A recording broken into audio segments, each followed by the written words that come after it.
Okay, Hare Krishna. So my camera is not working today. I'll just go forward without the camera today. So before we begin today's class, is my screen visible? The PPT screen is visible? Yes, Mataji. Yes, Mataji. So we are continuing on chapter 6, and I pay my humble obeisances to the beautiful deities of Sri Radha Govinda Temple in Mangalore. And today's class is based on the teachings of life of His Divine Grace A.C. Bhakti Vedanta Swami Prabhupada, Founder Acharya, International Society for Krishna Consciousness. All glories to Founder Acharya, His Divine Grace A.C. Bhakti Vedanta Swami Srila Prabhupada, his disciple, His Holiness Jayapataka Swami Guru Maharaj, and his disciple, Temple President, His Grace Namnishtha Das Prabhu. And I also pay my humble obeisances to my Shiksha Guru, Aishwarya Mataji, who has given me the opportunity to take this class.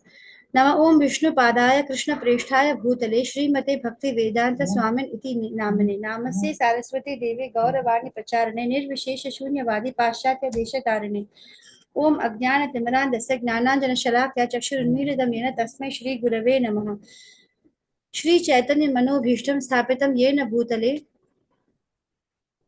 स्वयं रूपः कदा मह्यं ददाति स्वपदान्तिकम् वन्देऽहं श्रीगुरु श्रीयुतपदकमलं श्रीगुरुं वैष्णवं च श्रीरूपं सागरजातं सहगण रघुनाथान्वितं तं सजीवं साद्वैतं सावधूतं परिजनसहितं कृष्णचैतन्यदेवं श्रीराधाकृष्णपादन सहगण ललिता श्रीविशाखान्वितं च हे कृष्णा करुणा सिन्धु दीनबन्धु जगत्पते गोपेशा गोपिका कान्ता राधा कान्ता नमोऽस्तुते तप्त कांचन गौरांगी राधा वृंदावनेश्वरी वृषभानुसुते देवी प्रणमामि हरिप्रिये वाञ्छाकल्पतरुभ्यश्च कृपा सिन्धुभ्य एव च पतितानां पावनेभ्यो वैष्णवेभ्यो नमो नमः जय श्री कृष्ण चैतन्य प्रभु नित्यानंद श्री अद्वैत गदाधर श्रीवासादि गौर भक्त वृंद हरे Krishna Krishna Krishna Hare Hare Hare Ram Ram Ram Hare Hare.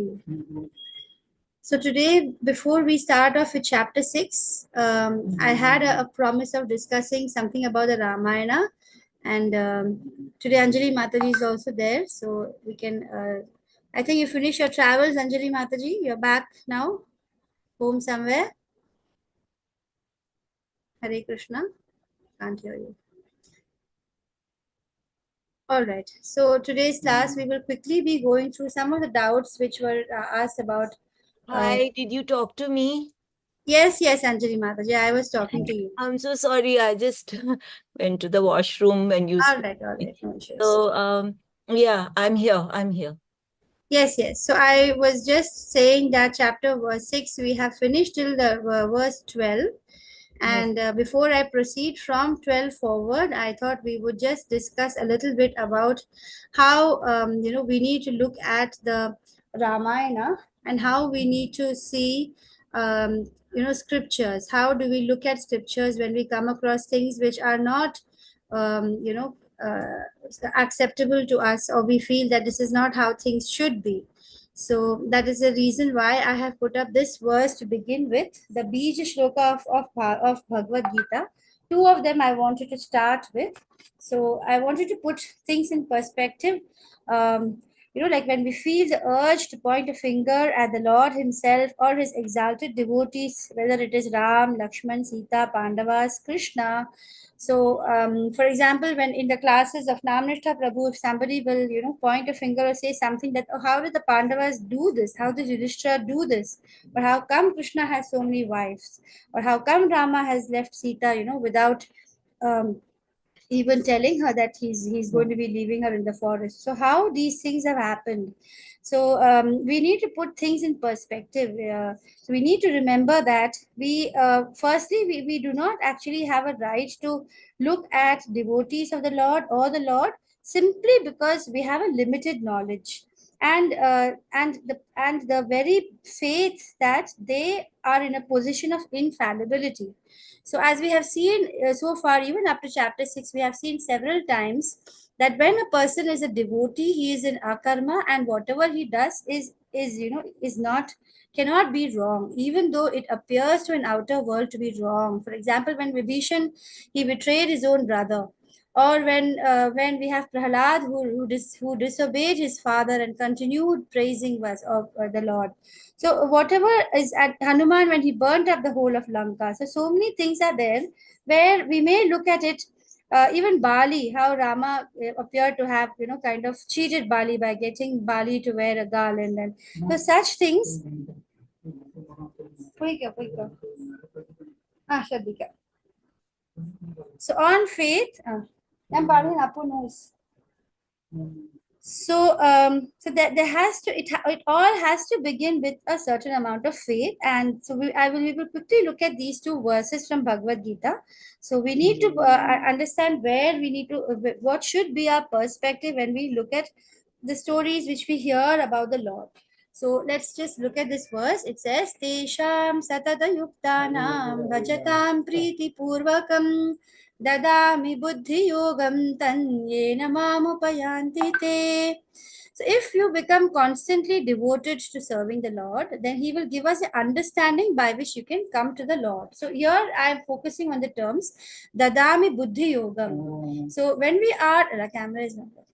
So when we are completely devoted to the Lord, then what happens is that we will get the understanding of how to understand the Lord and how He will give us the understanding. Even 10.11 for that matter is among the Bija Shlokas, a very beautiful verse, which is my favorite, which we'll be coming to when we come to chapter 10.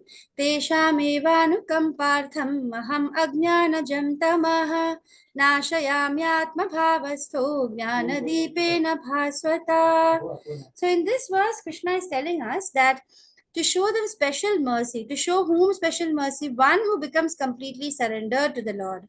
So when he becomes completely surrendered, Krishna, to show them special mercy, he dwells in their hearts and he destroys with the shining lamp of knowledge the darkness born of ignorance. So one thing we can be sure is whenever we have these different speculative doubts coming with regard to the Lord himself or his incarnations or his devotees, that means there is some element of darkness that we're not able to understand.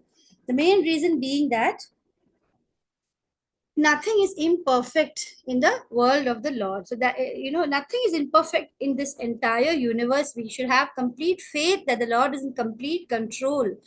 There is nothing in this world which is not in his control, and therefore there is nothing unjust. Everything has a reason and everything follows a cycle of law of cause and effect.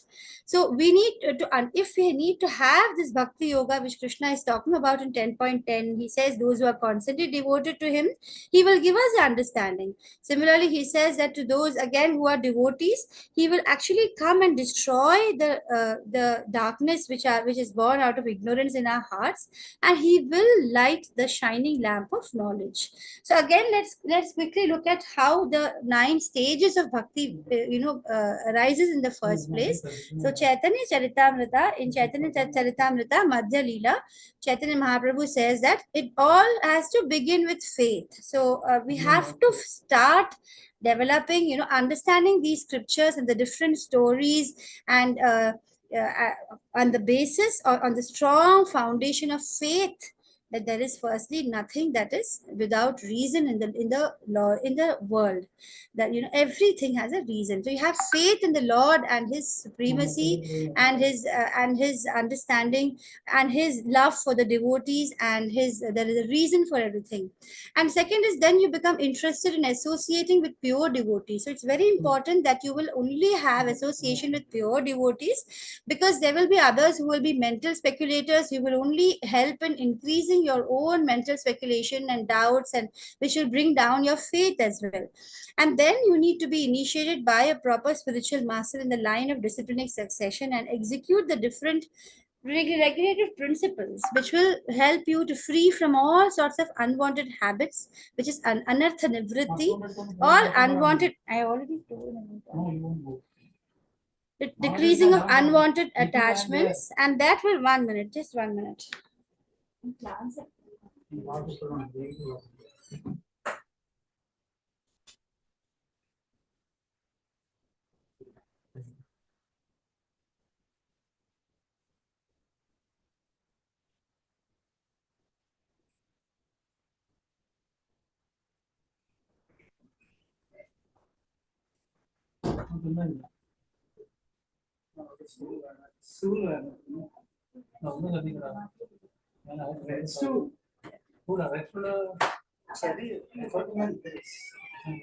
Sorry about that.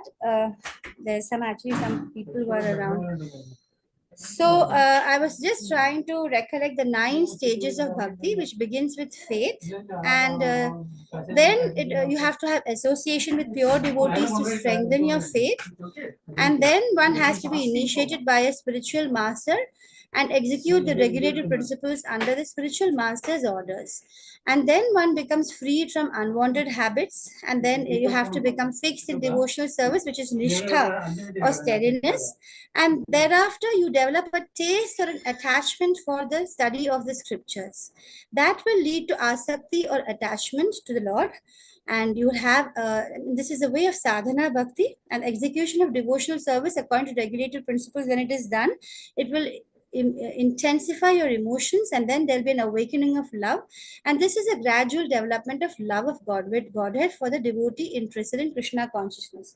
So you must be wondering, what is all this related to the understanding of why Rama had left Sita. So we'll come to that eventually. I just want to, have let us come to the stage where we start understanding that there is firstly nothing wrong, and then we will try to look at the different ways to understand why Rama did things the way he did. Even for Krishna, for that matter, people initially, there were many people who thought that he's just having fun with a lot of gopis, but later on we come to know about the only when you go deep into bhakti and constantly listen to devotees, you understand that Krishna actually multiplies himself, and he allows his devotees to relate with him in different rasas. And one of the highest rasa is the Madhurya rasa, where you can relate to him in a conjugal relationship. So you can have very strong relationship with the Lord himself, and he is indescribable for that matter. He takes so many different forms, and he actually is present for all of his 16,008 wives, 16,000 I think 108 wives. All of them he was equally present for them at the same time. So he is there in multiple places, and he is there everywhere, in fact. So we can't compare the Lord with us under any circumstance, and we can't compare him with the laws of the world. At the same time, there is the question arising is nothing wrong. We need to question. In spiritual understanding, there is question answer, and that is how we get a deeper, more profound understanding. I just wanted to bring us to the stage of bhakti. Through the eyes of bhakti and jnana, we will be able to try and understand these different stories or these different happenings or in the lives of Rama and Krishna. So in the Bhakti Rasamrita Sindhu, which is the science of devotional service, it is explained in the beginning stage, you have a preliminary desire for self-realization. And then it will lead to the platform of desiring to associate with spiritually advanced persons.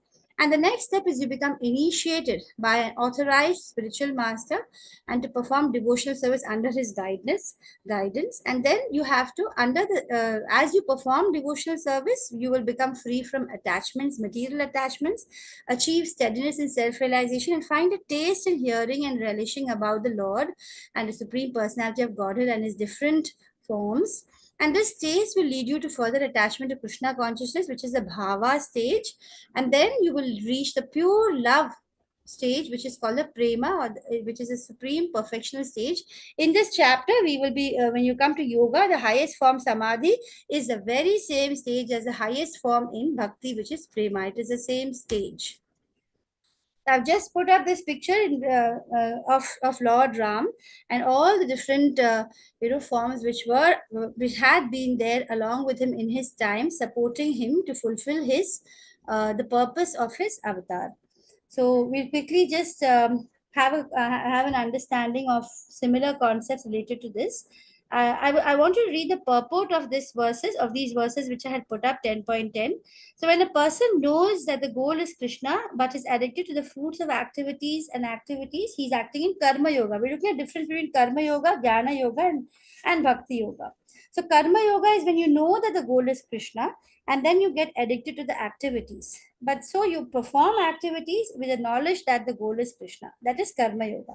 When a person knows the goal is Krishna, but then he's enjoying in mental speculation, trying to understand Krishna, then he is in Jnana Yoga. But when a person knows the goal is Krishna and he seeks Krishna in complete Krishna consciousness and he's doing devotional service, then he's acting in Bhakti Yoga or Buddhi Yoga, and this is a complete yoga or the complete perfection.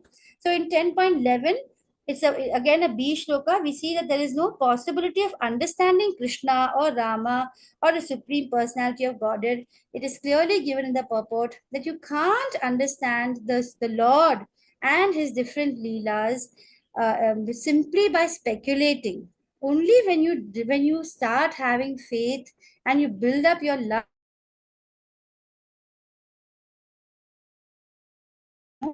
the knowledge will come in your heart by itself.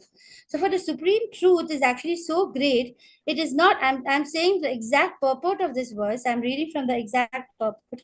So for the supreme truth to be revealed, the supreme truth is so great, it is not possible for us to understand several things related to the lives of Rama or to understand Krishna simply by making mental efforts. We need to go through the 9 stages of bhakti, and you need to have that complete faith growing into love ultimately, and then you know these several truths will get revealed by itself.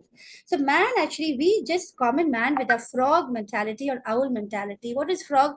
Frog is our limited vision. We are inside the well and we can see things only in the perspective of this particular life, or whatever we see in the story at that point of time.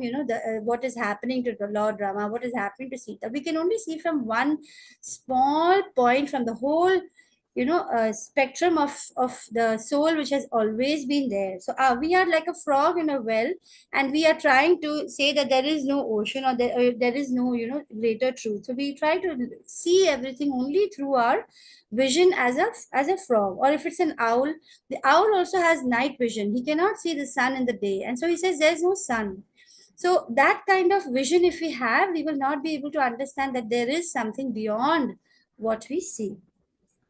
So if we go on speculating for millions of years also, we will not be able to understand the Lord unless we start becoming devoted. If he's not a lover of supreme truth or supreme Lord, you will never understand. So only by devotional service, I'm repeating, is a supreme truth, Krishna or Rama, they become pleased when you do that. And then by the Lord's inconceivable energy, he will reveal himself to the heart of a pure devotee. How do we become a pure devotee? Simply by chanting.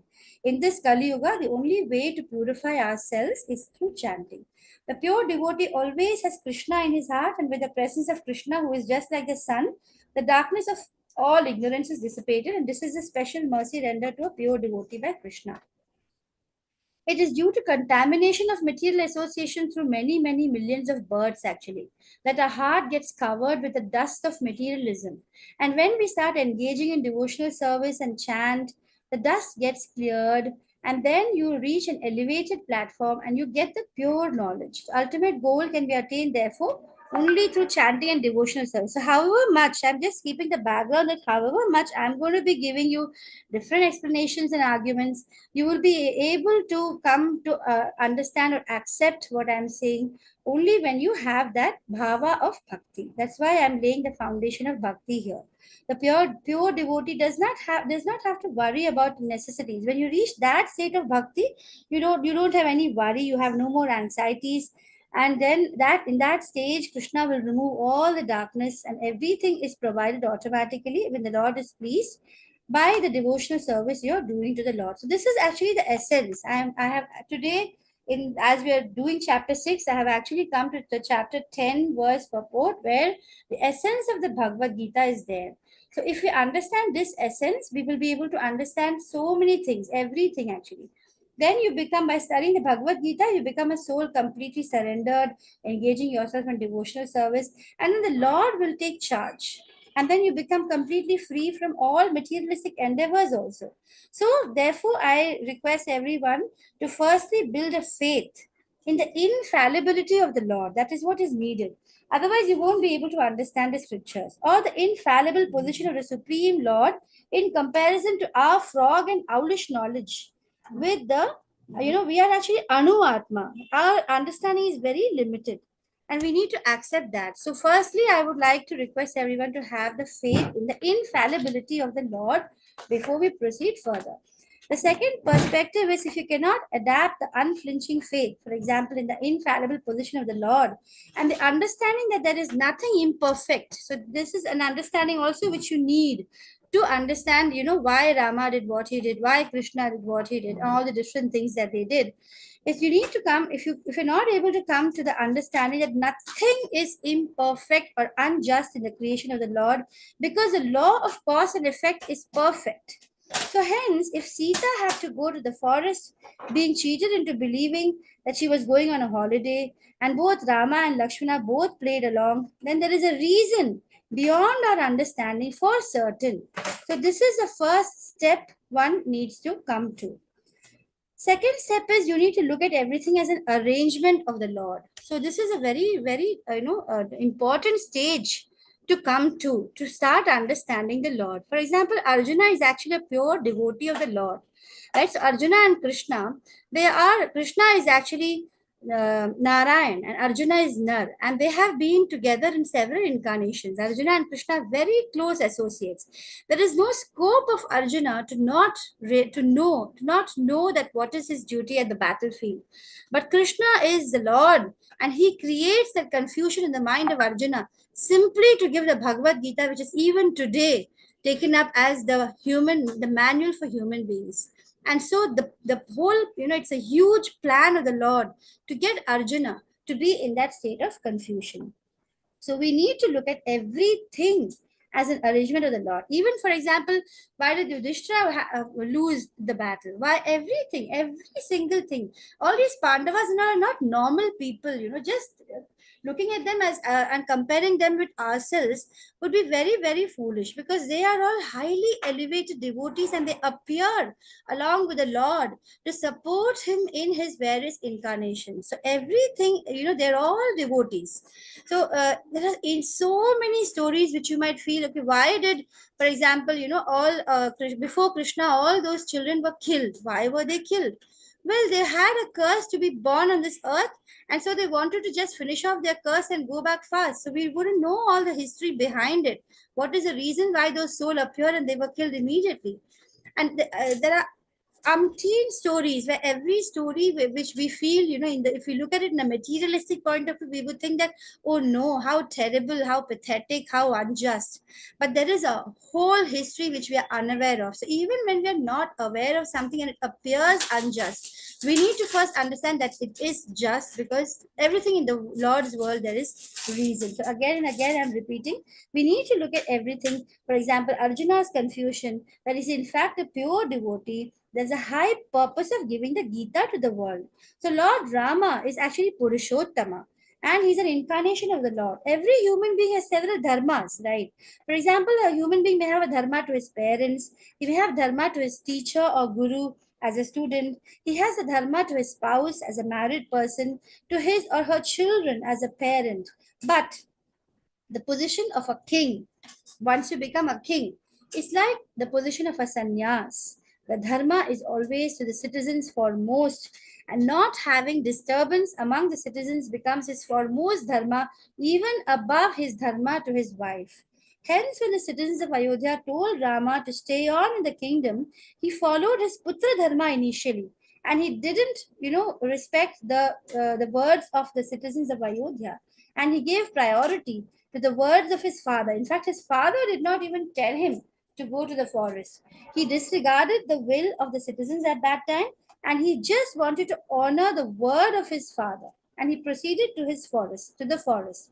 That time, his primary duty was as a son. He was just a prince at that time. So we need to look at, again, coming to third perspective, which I would come to soon, is that there are layers in everything that is happening around us. At the material level, for material people, the way things are related is like very, very superficial. There is a deeper layer which for the bhaktas, right? For example, we have when we go to very deep bhakti and we listen to those who are great devotees, they talk about how even Keikei is actually a devotee.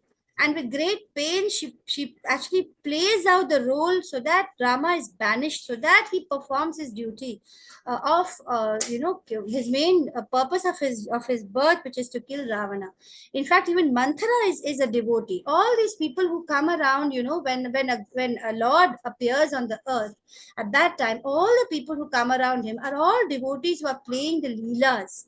This is a very deep concept which usually people don't discuss in the first, in these level 1 and 2.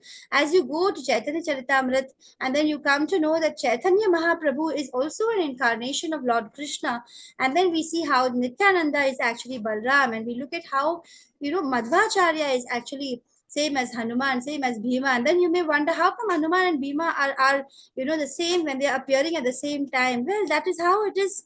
People who are highly elevated devotees and the Lord himself, they can expand themselves to several forms. So we need to start having faith in these things, to start understanding the beauty. And when you start understanding the beauty and you come to the level of bhakti, you will enjoy the rasa which is underlying these stories.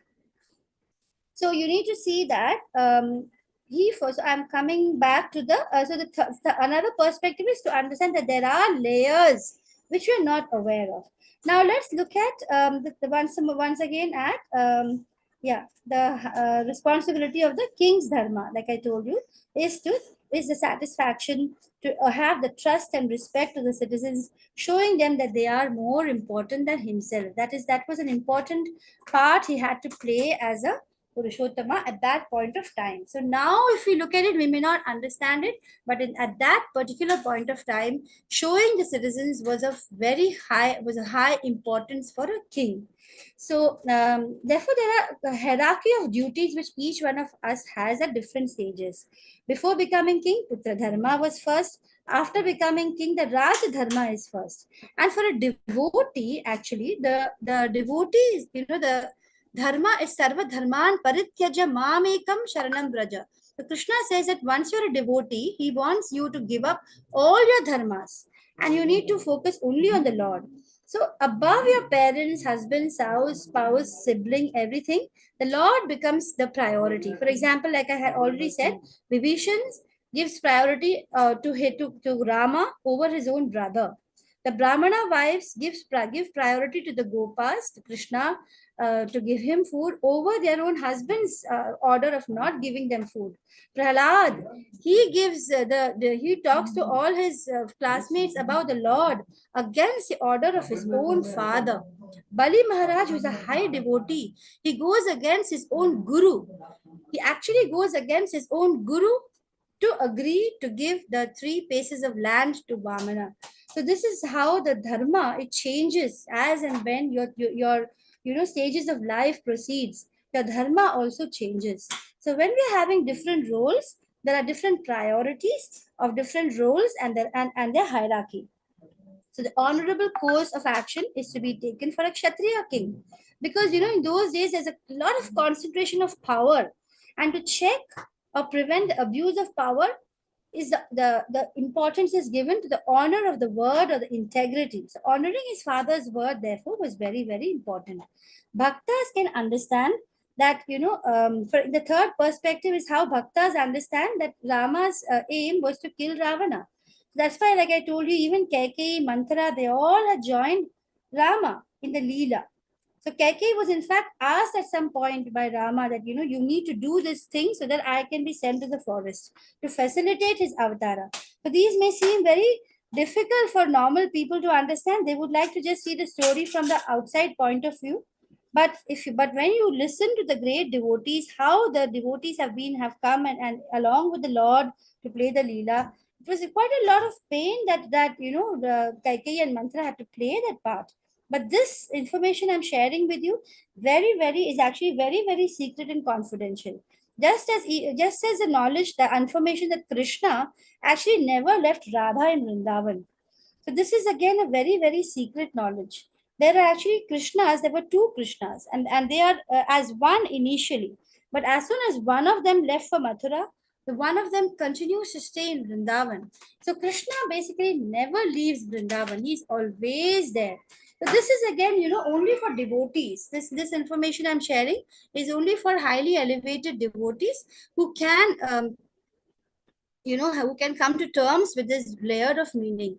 So Ravi Prabhu has posted the attendance, and I would like you to all please share your please mark your attendance. Hare Krishna. So, in the first instance, it appears to us, that Ayodhya Vasis are very great devotees. We're just looking at again the Ayodhya Vasis, and that they are such well wishers of Ram. They were crying all the way, and they were even deserting the whole Ayodhya to the extent that Ayodhya looked like a ghost town. How could the same Ayodhya Vasis later on become so judgmental towards Sita, who is Rama's life? How could they become so judgmental? So ultimately, what we need to understand is that when such things which are beyond our understanding come across in front of us, we need to understand this is an arrangement of the Lord for some higher purpose. He arranged for the citizens to act in that particular way, sitting as Paramatma in their hearts. So it is not always that things happen as per our karma and as per our desires, especially when people come along with the Lord as a devotee to help him in the Leela. Then they play different roles which may appear to be totally wrong to person who is watching it from outside.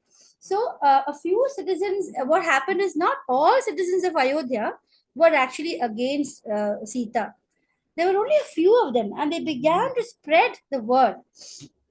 Every manifestation of the Lord, it descends for a particular purpose. And Lord Rama's manifestation is to demonstrate the principle of sacrifice. So that is another very, very important reason why this whole play of, this part of Ramayana happened. It's about giving up one's own comforts and pleasure for a higher purpose. And all the characters of Ramayana actually demonstrate or they assist Rama in the demonstration and illustration of the value of sacrifice. Rama always honorably at this time managed to send his wife to Valmiki's ashram.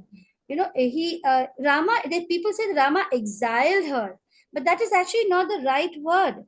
Taking everything away except one's life is what is called exile. It is a second worst punishment one can give someone after life, after, what do you call it? Criminal life sentence. So Rama did not exile Sita at all. He actually kept her in Valmiki's care, and Valmiki took care of Sita. So she was not exiled at all. She was in fact within Rama's kingdom, so she was still very much in his care.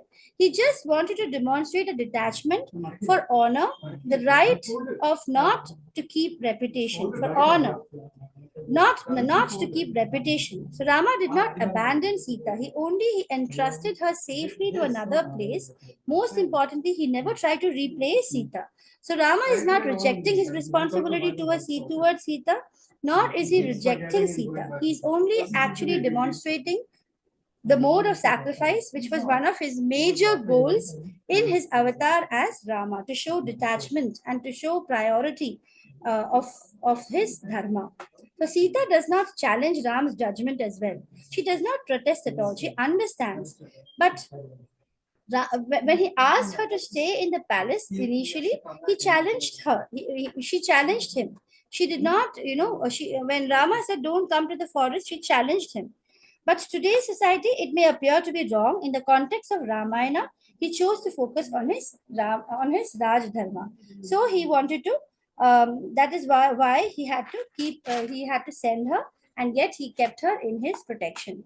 So there is actually much more, but we are going to be taking a lot of time. I have also taken a whole lot of notes. I would like you all to look at Dr. Nitai Sevani Mataji's entire description about Sita, about Ramayana looked at by not Ram Ayan, that is journey of Lord Ram, but as Rama Ayan. So she talks about how the whole Ramayana can be looked at the story of Mother Sita, Rama as Sita, and Ayan. So Sri Sampradacharyas, they have given very good interpretation of this, where Vedant Deshika has spoken about how there is an alternate story of instead of Ramayana, we can say Rama-ayan, or also it can be the story of killing of Ravana.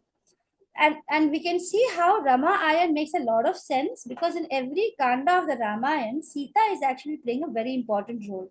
In Bala Kanda, the main event which happens is Sita's marriage. In Ayodhya Kanda, it is Sita accompanying Ram to exile. Then in the Aranya Kanda, it is Sita being abducted. And then Kishkinda Kanda, it is search for Sita begins. In the Sundar Kanda, we can see Hanuman meeting Sita. And then we can see in Yuddha Kanda, the reunion of Sita and Rama. And Uttar Kanda, it is Sita who goes back to her original, place. That is her departure. So Sita's appearance and her disappearance is actually, you could say, is entire Ramayana story. So there is a lot of notes which I have taken down from Nitai Mataji's lecture, but I think I will not spend more time on that.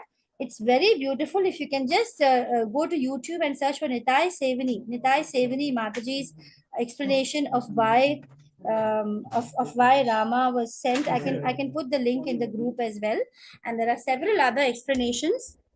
So we need to understand that everything happening is an arrangement of the Lord, and there are layers of meaning, one for commoners and one for Shuddha Bhaktas.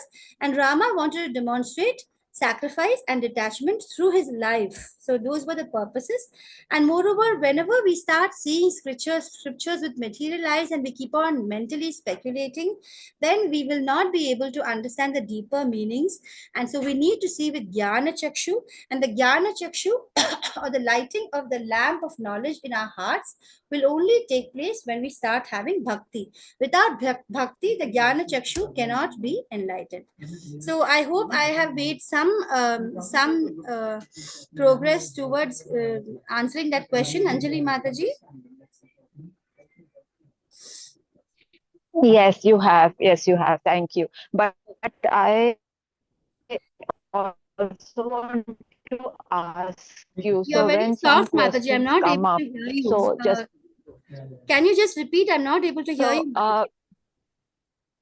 yes. So I'm asking you, you have definitely made a difference. Thank you for that. Yeah. But if in future a question arises, should one not ask that question in You fear of should, you not being a should. good devotee? No, no, Because Anjali otherwise Mataji. that you're Not going at all. against, should you not, like, this is my, from today I was just thinking that does one make a mistake by asking? If it arises in your head, are you not devoted enough, are you not on the path of dharma?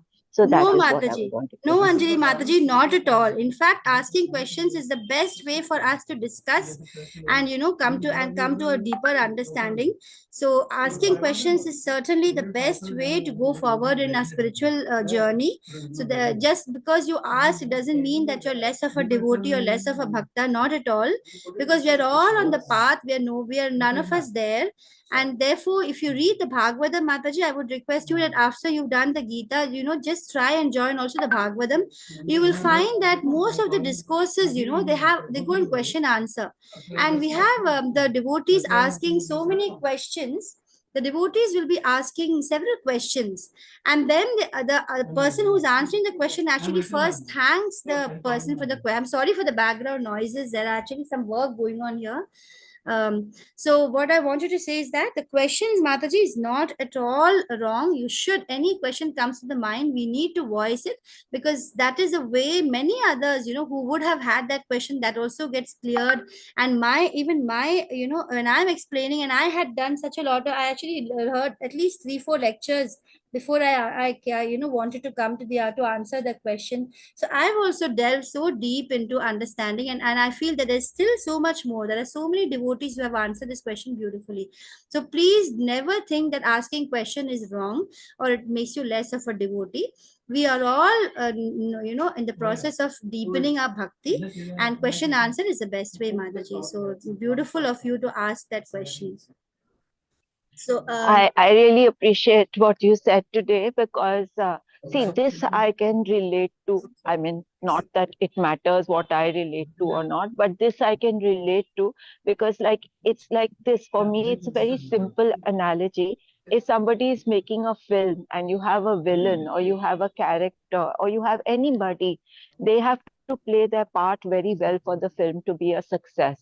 So yes, if you have taken a birth or a for a certain purpose, and like you said, his purpose was to teach sacrifice, his purpose was to teach detachment. And detachment, I do understand, is not like you don't care. Detachment actually means that you care so much that yes, you can actually separate, bring that separation. But I do understand that. So this makes it clear that why that happened, because till now there was always that doubt. But when you started saying, then I actually got another doubt that did I do wrong by asking? But thank you for the clarification, because it's not that I want to suppress, I want to know. That's why I'm Yes, coming Mataji, here. you're actually on the right path, because you're asking is really beautiful. Actually, there are several more points which I would like to share, but I've written such an exhaustive note and I couldn't really make it short. So that's why I'm not able to say the other points. But I would, ask you to explore yourself also. I'll put the link of the Nitai Sevani Mataji's thing, and you could listen Yes. further and understand. I have tried to, briefly share my understanding, but there are actually No, lots no. of other beautiful Yeah. reasons also further to more than what I have expressed also, Mataji. So even you are not very clear for me today. So if you just put the link for knowing Yes. Rama on the group, I will definitely do that, Yes, because yes. I understand you are also here on a schedule, and I don't want to disturb that. But really, thank you for doing this. Thank you so much. Thank you, Mataji. I hope the others also in the class have relished the, looking at drama, because especially after the Ayodhya, the temple being built, there's been a surge of Ram Bhakti among all of us. So it's beautiful to discuss Yeah. Rama further. Actually, it was nice exploring the life of Rama. So let's proceed with Okay. the class today. And as and when I get time, I will able to shorten my notes clearly. I will share more, and I will also share the link to this. I will also share the link to the class. So actually, I also have my Bhakti Shastri class going on today. So I will probably just try to finish a few, and I think tomorrow I will wind up the chapter 6. So we will finish off chapter 6 tomorrow. I'll just do a few of the slides till it is for another 5 or 10 minutes. So we were looking at yoga in this chapter 6. We were looking at the stages of practice of yoga. So when we looked at the yama, niyama, asana, pranayama, pratyahara, and dharana, all these are actually, related to sadhana bhakti. When you look at the bhakti part of it, where you're following the 4 regulated principles of no meat, no intoxication, no illicit sex, and no gambling. When you're doing these 4, it is similar to that, where you can relate it in the same lines. When a yogi, he follows yama, niyama, asana, pranayam, pratyahara, and dharana. And this is the beginning stage of yoga, which is called yoga rurukshu. But then when a person advances to the higher 2 levels, which is dhyana and samadhi in yoga, and which is, the prema bhakti, which I spoke about in today's class in bhakti, they're actually in the same level. That is the height. When they reach that level, it is the height. So Krishna is describing in this chapter the practices of Ashtanga yoga, and the result of yoga rudha, or the perfectional stage, and ultimately the vision of the super soul. So these yogas which we look at, the chair yoga, the bear yoga, the yoga for pregnancy, and all these are not really what yoga is, which I'm sure everybody here must be knowing. It's nothing new. And all these doing, you get different siddhis in the initial, part, you keep getting different siddhis. But a true bhakta knows that the purpose of his yoga is not to enjoy the different powers he will get through his meditation. So as and when you meditate and you do the different stages of yoga, you actually get a lot of powers of different sort. In your Bhagavatam, towards the last few chapters, there are a whole list of different amazing powers which devotees get. For example, Hanuman could become so small and he could become so big. In fact, such remarkable powers can be achieved simply through these different steps of yoga. But Krishna says that a yogi who really knows the purpose of life will not get distracted by any of these siddhis. He will not even try to display that he has these various powers, because he knows that his aim is Atma, realizing oneself. His aim is to realize himself. So he will not try to show it to others and earn money out of it. And so all these are all just a show, and the understanding that the true purpose is self-realization is totally lost. So Ashtanga yoga is the 8 limbed steps which leads to connection with the Lord. And so the steps are, I've already discussed this. The yamas are external principles, niyama internal principles, asana is posture, pranayama is breath control, pratyahara is withdrawal of senses, dharana is concentration, dhyana is meditative absorption, and samadhi is union or integration. So then we quickly look at the different verses where they come. When the Yama stage, you should live alone in a secluded place. You should always carefully control your mind. So Yama, the very first step, requires one to find a secluded place, and it should be a pure place. In today's world, where would you find a secure and pure place? You will find a forest which is free from any disturbance. In fact, the city is supposed to be a place where all Sattvagun and Rajogun is like so much in around the air that's very difficult to reach the Shuddha Sattvagun.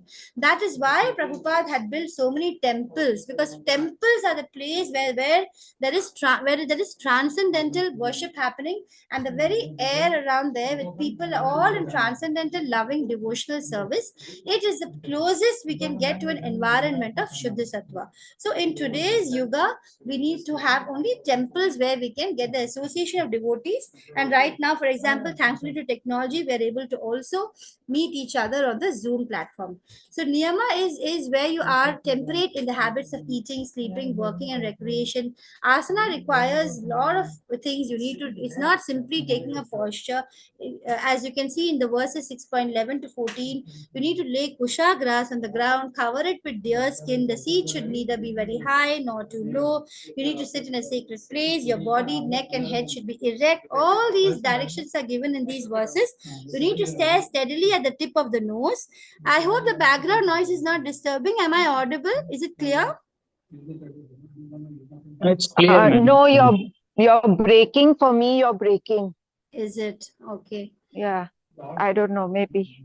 For us, it is clear, And there's madam. It's clear otherwise? Okay. Maybe some network issue as well. okay. So, So there's sound behind you. there's some disturbance today actually. Some Okay, work doesn't happening in matter. my house, so I'm not able to do anything about that. So No problem. No I'll problem. just finish a few more verses today and we'll conclude tomorrow. So one needs Okay. to hold your body, neck, and head erect in a straight line, stare steadily at the tip of the nose, and unagitated, subdued mind, devoid of fear, completely free from sex life, and meditate upon the Lord. So this is asana. Pranayam is when you practice stopping the movement of the outgoing breath into the incoming and incoming breath into the outgoing, and thus you need to remain in a trance. Pratyahara is complete control over your senses. So it is a cessation of almost cessation of material existence, entirely being in transcendental level. Dharana is when the disciplines in verse 6.18, the disciplines, the practitioner has to discipline his mental activities and become situated in transcendence, devoid of all material desires, and he's said to attain yoga. Dhyana is basically like being a lamp in a windless place, which does not waver at all. So the transcendentalist whose mind is controlled, he remains always steady in meditation on the transcendent self. And samadhi is when one is never shaken, even in the midst of greatest difficulty. Then this indeed is actual freedom from all miseries arising from the material contact. So all the other yogas that we see, whether it is karma yoga, jnana yoga, this ashtanga yoga, or we have the what is that Sankhya yoga, which is also coming in as a part of Ashtanga yoga. Sankhya yoga is more of discerning between what is real and unreal. Ashtanga yoga is basically coming to that through meditation and through those 8 steps. And finally bhakti yoga. All the other yogas are actually leading to bhakti yoga, because when you reach the highest stage of each of the other 3, basically you're in bhakti. So person in bhakti already is in samadhi. He's already all the time in Krishna consciousness. He's already dedicated every single breath of his to the Lord. So Krishna says in 6.16, there is no possibility of a person to become a yogi if he eats too much or sleeps too much or too less, both ways. So that is what the shloka 6.16 says. And one should engage in the practice of yoga with determination and faith, not be deviated from the path. 6.24 says you need to abandon without exception all material desires born of mental speculation, and you need to control your senses on all sides of the mind. So we can see how tough it is getting as Krishna describes the Ashtanga yoga more and more. It's just sounding so impossible. Gradually, step by step, you have to be situated in a trance by means of intelligence, sustained by full conviction, and then time the mind is fixed on the self and therefore should think of absolutely nothing else. And in 6.26, Krishna says the monkey mind, all of us have a monkey mind, all the time flickering and jumping and unsteady in nature. Wherever the mind wanders due to its nature, you need to start withdrawing it and bringing it back under the control of the self. And because the mind, when it's controlled, it's the best friend. Not in control is your worst enemy. So in 6.27, Krishna says, a yogi whose mind is thus fixed on me, he will attain highest perfection of transcendental happiness. And then all the material happiness obviously becomes totally meaningless, and they're very temporary and ephemeral. He is beyond the mode of passion, Rajogun, and he realizes his qualitative identity with the Supreme, and therefore he becomes free from all reactions of past deeds. All his prarabdha karma, all his sins get washed away. And thus a self-controlled yogi, constantly engaged in yoga, he becomes free from material contamination and he achieves the highest stage of perfect happiness. And then he realizes, the love for God within him. So in 6.29, what we see is that Krishna is telling us that a true yogi will observe Krishna in all beings, and he also sees every being in Krishna. And so self-realized person is able to see God everywhere. That is what Krishna says in 6.29. And coming to the last verse of today, for one who sees Krishna everywhere and sees everything, Krishna is never lost and he is never lost to and the devotee is also not lost to Krishna, because such a yogi who engages in worshipful service of the super soul, knowing that I and super soul are one, he comes to realize that the super soul which he has found within himself and Krishna, the person, is actually one and the same. When he realizes that, then he remains with Krishna in all circumstances. So he is a perfect yogi who, by comparison to his own self, sees the true equality in all beings, in both happiness and distress. So both, whether you're happy or you're in distress, you're able to see that. So this section 4 we will deal with tomorrow. I also have my Bhakti Shastri class going on right now. I'm really grateful to all of you who have been able to come here today. The attendance is very less though. I don't understand why. Anyway, all of you who are here today, we have discussed the next one section of chapter 6, and we have understood Lord Rama's story as to the reasons why and how we need to look at the stories through Jnana Chakshu. And also we understood that asking and discussing such questions is the best way to grow spiritually, and therefore one should never shy away from asking such questions. Hare Krishna, would anybody like to share something today? Some reflections? Mataji, I'd like to ask a question. Yes, Mataji. After the stage of Samadhi in Ashtanga Yoga, so the soul reaches Vaikuntha or it again comes back? So it depends on whether he has reached the ultimate stage of bhakti. So sometimes when you reach samadhi also, one only reaches Paramatma realization, or the realization that God is within you, and then their target is still just to merge with the oneness of the Lord. Then he just merges. Krishna gives them one of the mokshas, which is I don't remember the term for that. There's a term when he becomes just one with the Lord's effulgence, and if that is the case, he has to come back. But if he has reached the highest stage of the same samadhi, which is bhakti, where he achieves the bhakti stage through the yoga, through all these 8 steps, if at the end he has achieved the highest goal, as he explores samadhi, he discovers a love for Krishna, then he of course goes to Vaikuntha, Mataji. Because all these different yogas ultimately take you to bhakti. And as soon as you come to bhakti, you're sure to reach Vaikuntha, from where there is no return. Like that is the ultimate goal. Otherwise, if you're still in Paramatma or in merging with effulgence or getting liberation, those are all temporary. It's only in a material world, and you will have to come back again. But as soon as you're in pure bhakti, in selfless devotional service, and you reach that highest level of Bhagwan realization through whichever yoga, you don't have to come back. You will achieve Vaikuntha, Mataji. Vaikuntha or anywhere in the spiritual world. So what exactly is Paramatma realization, Mataji? Paramatma realization is to realize the God who is sitting within your heart, Mataji. So when yogis just sit and meditate, I actually had a meditation teacher. I had explored so many different things in my life before coming to ISKCON. So they meditate, and then once they realize, they're able to feel that there is Paramatma sitting within me, and then they feel suddenly so powerful that they actually say that there is no Krishna. So they kind of so happy and satisfied to find Paramatma. Whereas the higher realization is when you know that Paramatma, like in one of the slides we had, that Paramatma and Krishna are actually one and the same, and Krishna is the supreme personality. He expands himself as Paramatma in everybody's hearts.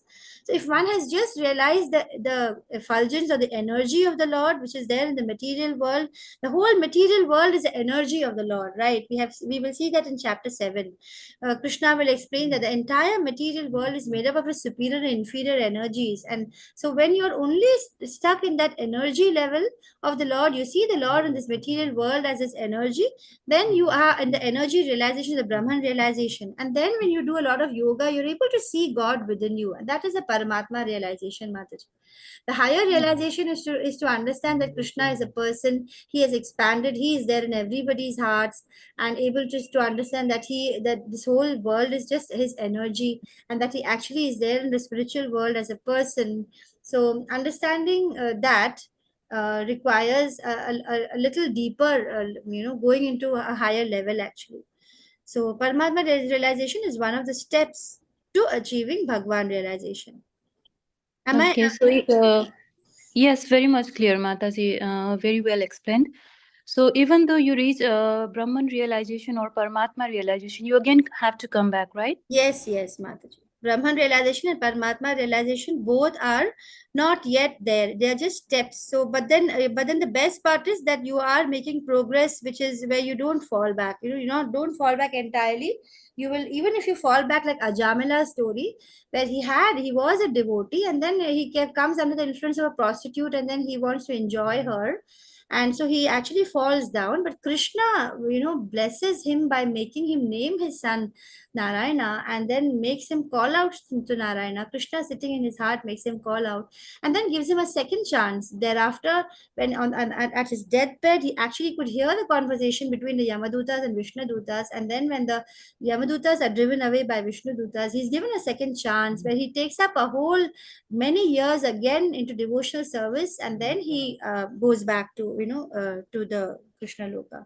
So even if you fall also, Krishna, he will never leave your hand. So whatever stage we are, you can say that you don't fall from there. Even if you falter for some time or you stay there for some time, Krishna will again find a way to come and take you back and raise you up from there, either in this birth or in subsequent births, Mataji. Okay, thank you very much, Mataji. Yeah.